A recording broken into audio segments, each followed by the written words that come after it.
started flying at an early age. About 13 years old, I'd go out to work with my dad, and we'd fly off the rigs and take a seaplane out, and they'd always let me get in the right seat and do the flying. And some of my jobs working as a pilot was flying pipeline patrols out here. I'd start to see from week to week, month to month, the changes going on out there. I'd see, here's a little island, I'd see it every time I pass over it, and it's getting smaller and smaller, and then in 6 months it's gone. And you see, like, here's a little patch of marsh over here, and it's opening up, and then next thing you know, it's a bay. And I'd come back to town, and I'd talk about it, and people weren't really talking about it yet. They were, that coastal erosion ain't gonna happen in our time, it ain't gonna affect us in our lifetime. And the way I was seeing it was, no, it's affecting us now.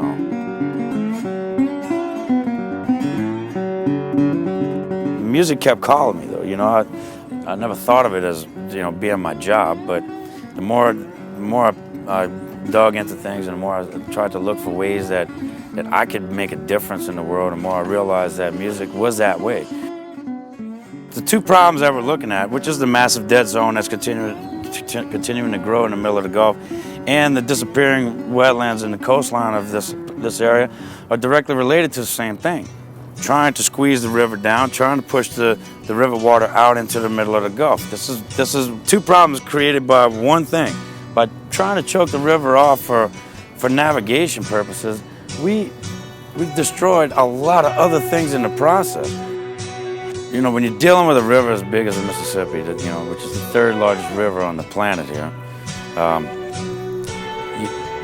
you can't expect to be able to control everything that the river does. And I think that, all up and down the Mississippi, you see things that are trying to make it do something that man wants it to do. But eventually, it comes back to bite you. It's not going to work. When you have something that powerful, you have to learn how to live with it.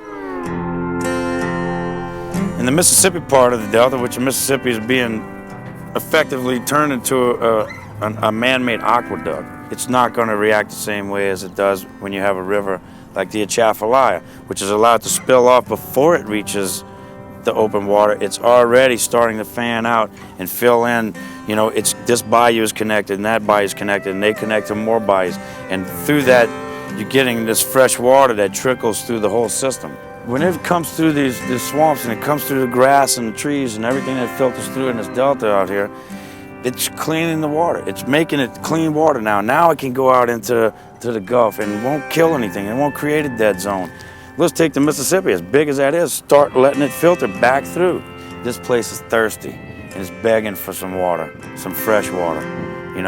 It's like it's been eating salty food, and it needs some water to wash it down, and we got to get that water in here or this place is done. It's a terrible thing. It's my home. It's where I wrote songs. It's where I learned to survive. It's where I had my fun, and where I learned how to be myself. And it's dead, and it's gone. And I see how it can be changed, and I see in the Atchafalaya Basin how that can be reversed. And I'm just trying to get that done and get that word out to people that this is not a hopeless cause.